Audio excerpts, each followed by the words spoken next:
In this episode, I have a very special 1K subscriber giveaway. I want to talk about these new fabrics and my latest make. Hello and welcome back to Cloth Edit. I'm Gabrielle. I am so excited to have my very first giveaway, and it's all in celebration of reaching 1,000 subscribers, which is that really big first milestone for YouTubers. So it's just thrilling to actually reach it. I should say that what I am also really thrilled about is just engaging with you in the comments. It's just lovely, and I just want to thank you so much for viewing and liking and subscribing. So this giveaway, I'll talk a little bit more about it, what you need to do, but you can win a special prize from Cloth Edit. So my big news this week was the launch of the brand new fabric collection at Cloth Edit, and it's the latest in the Japanese cotton range. So it's a gorgeous lightweight cotton, and it has a Jacquard effect on it, and the Jacquard effect has a cut edge, if you like, and that cut edge produces this little tiny fray that appears sort of all over the fabric, and it gives it really interesting dimension. It's really unique. I've actually got an offcut here from my blouse, which I'll talk about a bit later, and you might lights, I've got a light on here, so it's going to be really difficult to see, so I'll probably just insert some photographs for you so you can get the idea of what it's like. So my Japanese cotton has been really popular over the last, over 2 years now of Cloth Edit. It is lovely. It's lovely in summer for beautiful, soft, flowy dresses. Lighter colours can be a little bit transparent, but if it's something very gathered, then you wouldn't really need to bother. But I mean, that's a personal preference also. But it is wonderful for blouses because it doesn't really matter if it's a little bit transparent, because you can just adjust, wear the appropriate undergarments. I'll talk more about my mani a bit later, but what I actually really love about the mani in the Japanese cotton is that it's a very full blouse, and if you have a bust, full designs, they just hang out from your widest point and they become a tent. So it's completely different if you sort of don't have a big bust and that it falls from your shoulders. So falling from your bust and out, it creates a different look. And I don't really like that look. But with a Japanese cotton, I do, because of that slight transparency. You can it's not see-through, but there is a sense of the body underneath it, if you get my drift. And I really, really love that about the Japanese cottons. So in this collection, there are 4 new colours. And so pink, what have I got? And then the teal, earth, and the fern green. And they're just so lovely. So the pink, as you can see, I'll hold up this one here, it's beautiful. And why I love this collection, not only the base colors I love, but the other colors that form the foliage patterns on it just make it all that much more wearable. So for instance, the pink colorway features beautiful like a khaki green, some might call it an olive green. Actually, you might find both in there really. Beautiful aqua, there's purple, there's a little bit of apricot, there's some lighter pinks, charcoal. It's gorgeous. Before I go on, the reason why it's called, why I named it Conservatory, is because it has this lattice motif throughout the design, and I'll probably insert images here to highlight that a little bit more clearly for you. Next is the teal, beautiful teal colorway. So again, I love this for the other colors that appear with it. So you've got beautiful browns and oranges, reddish brown, you've got greens, purples. It's just beautiful. I love it. I was very tempted to make this blouse in the teal, but I've got something else in mind for possibly the teal. So that's the second one. Next is Earth, and I was hoping that people would get this color, and people have. It's fantastic. It's a gorgeous orangey brown, earthy tone, but what makes it great is that it includes some cooler greens in the design, in the foliage, and yeah, it's just lovely. So there's green and yellow, but as well there's some sort of aqua and teal colors also. So it's beautiful. And then the last one, which is really vibrant and stunning, is the Fern colorway, and it's verging on, as you can see, there's sort of, because of the print under the foliage, different areas, it's not a flat, you know, line all the way through. It's just lovely, and it includes sort of some cooler greens in there as well, which I think is wonderful. So yes, so 4 new Japanese cottons at Cloth Edit, the Conservatory collection. So indie patterns are a really big part of the Cloth Edit collection, and from the very beginning I've been carefully selecting indie pattern companies to have in the shop, and I've been building on that over the last 2 years, and I've got a really fantastic range now, I have to say. But one brand that has been around for a long time that I haven't had in the shop is Teal and the Buttons, and I have just been really drawn to their more recent designs. So I love the Lyra and the Lotta and the Stevie, and in particular the Marnie blouse. I just love it, and so I thought, now I've got to make that. I've got to have them in stock, and so I have. So I now have Teal and the Buttons on the Cloth Edit site, and that was launched a couple of weeks ago. And I finally made my very first, my very first Teal and the Buttons pattern. I think that I would be the only YouTuber, probably sewing vlogger, to say that, you know, they've only just made their first Teal pattern. But I adored this when it came out, and completely, I had some of the same thoughts as Rachel from Stitched Up, and if you saw Rachel's review of the pattern, then you'll know what I mean. So initially, like the artwork, the images, she wasn't completely drawn to, but once you start seeing the sewing community make their versions, it sort of can really solidify or put you over the edge on a pattern.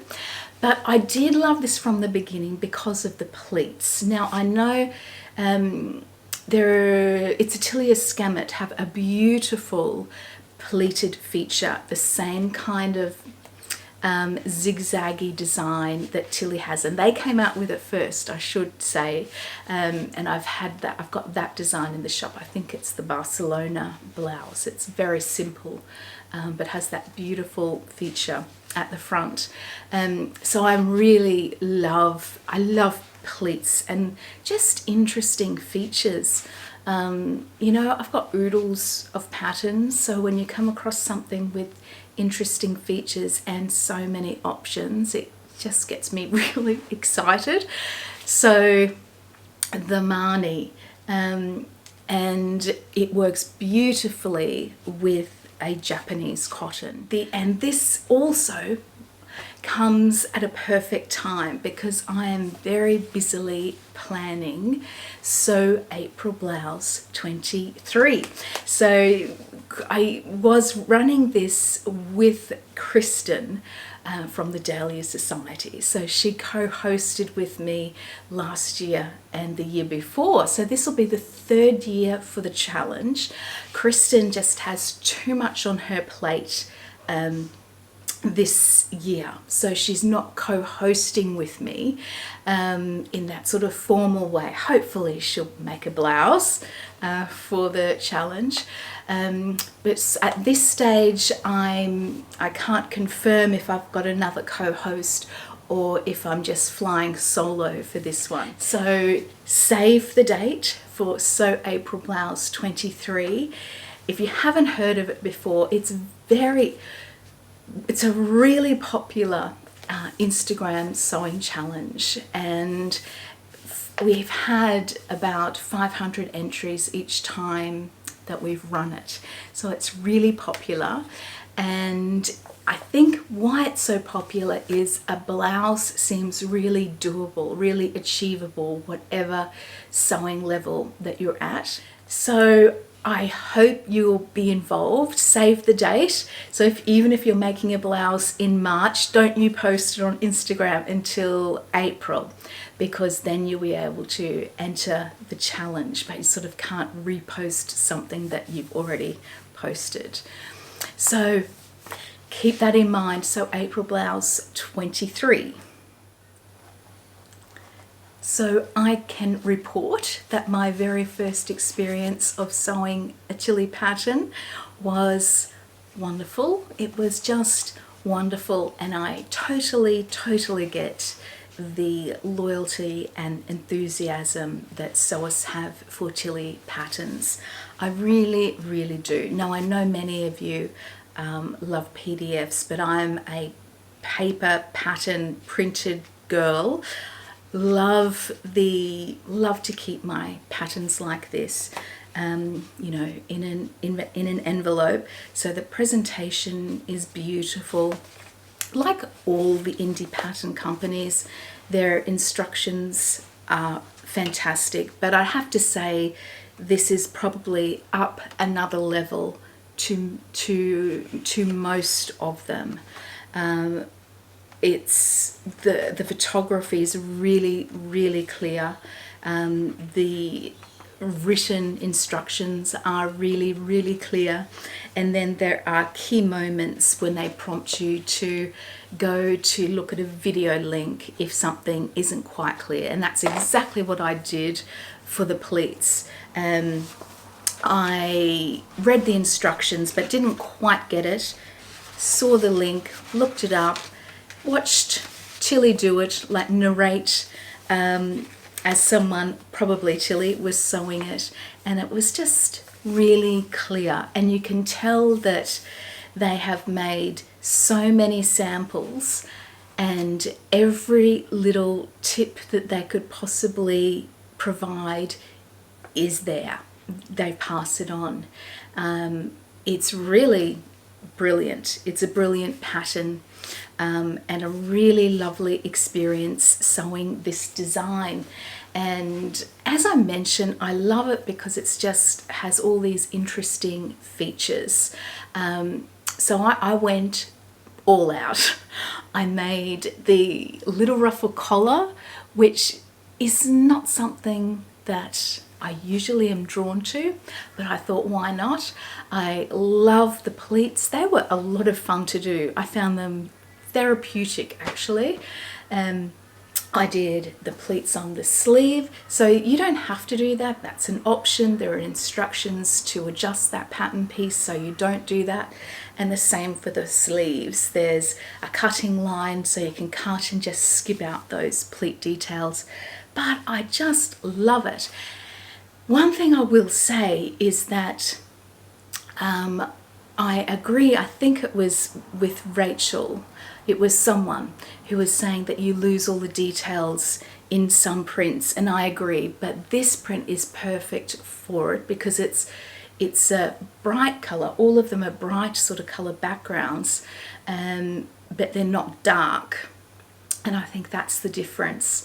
If it, like, I probably wouldn't bother with all the details if it was a dark background print. But then again, I know the details are there, so I might have included them also.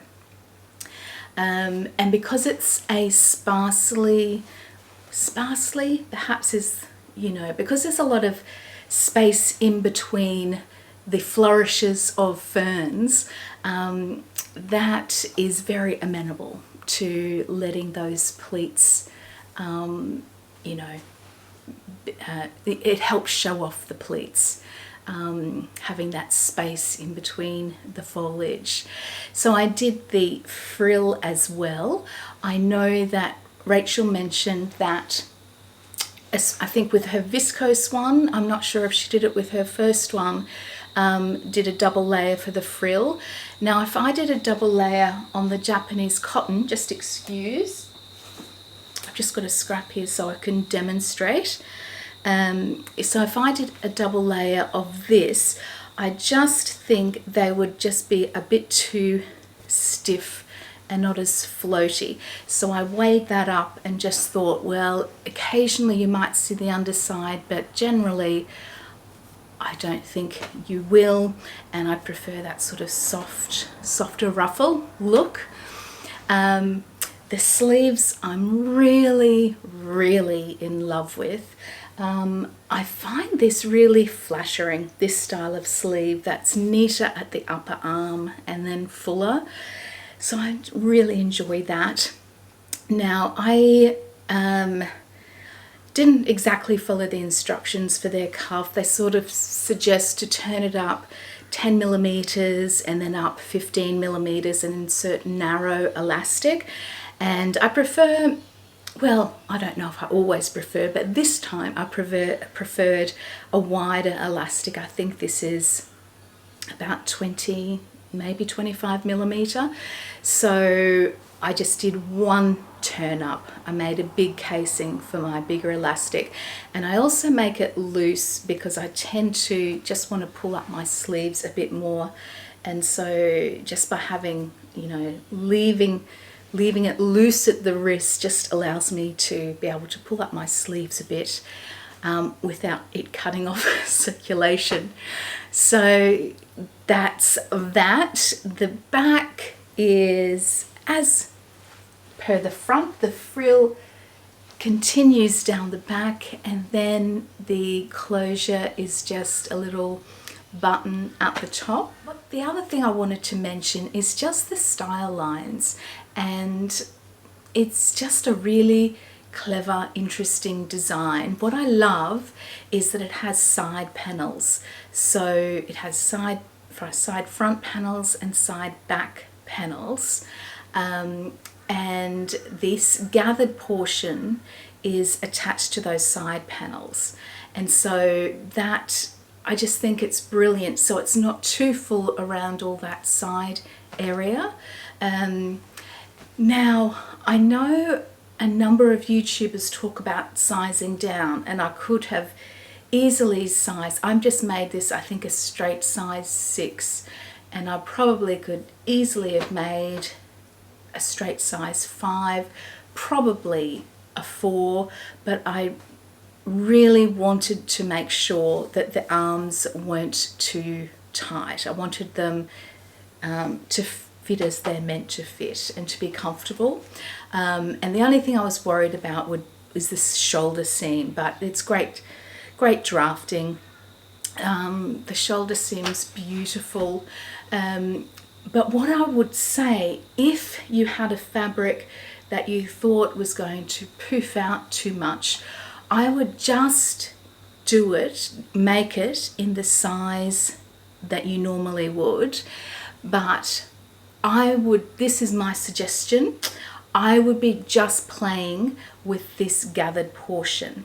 So this pattern piece is just a rectangle, and so I would just make that smaller. So take off an inch or inch and a half or whatever to reduce the fullness in that portion. But I think that would be the way to go, rather than trying to size down and compromising the fit of the upper chest and shoulders. So I hope that is useful. Right, it's giveaway time.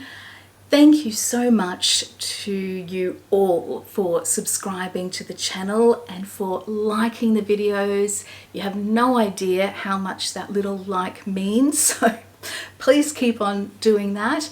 And for all those comments, I read every one, I reply back to every single one. Thank you so much for taking the time to do that. It really means the world. So the giveaway, the winner of the challenge, this little competition, is going to win a $50 cloth edit voucher. So fingers crossed it could be you. So all you have to do is make sure you subscribe to the Cloth Edit YouTube channel, and in the comments below, just let me know what your favorite fabric is on the Cloth Edit site, and or your favorite pattern on the Cloth Edit site amongst all those indie patterns. And that's it. And put whatever else you want to in your comment. If you have any thoughts on the new fabric, on the Marnie, on Tilly and the buttons, that would be lovely also. So what's coming up in the immediate future? I am launching my very, very first subscription box. I guess that's what you'd call it. It's Club Cloth Edit is what my subscription box is called, and I'm not doing it every month. I couldn't imagine doing it every month, and it's taken some time to get a few things organized. At this stage, it's going to include fabric and something else sewing related and some other bits and bobs. So it's taken quite a bit, but all going well, my first offering, Club Edit offering, will be launched on Sunday. So make sure you subscribe to the Cloth Edit newsletter. So if you go to the Cloth Edit site, you'll get one of those annoying pop-ups asking you to sign up to the newsletter. That's when you can sign up. Or you can just scroll down to the bottom of the home page of the website and you can sign up to the newsletter there. And don't forget that when you sign up, by law, you the website has to wait for the subscriber to confirm that they've subscribed. So make sure you check your email and okay that you've subscribed. So that is it from me. Make sure you enter the giveaway. It's anywhere in the world, so I'll ship anywhere. If you do happen to live in a country where I can't ship, and I know there is the odd country where shipping's still difficult due to reduced flights and so forth, I will work something out. I will work on doing organizing PDF patterns for you or something like that. So don't feel that you're missing out at all. I will look after you.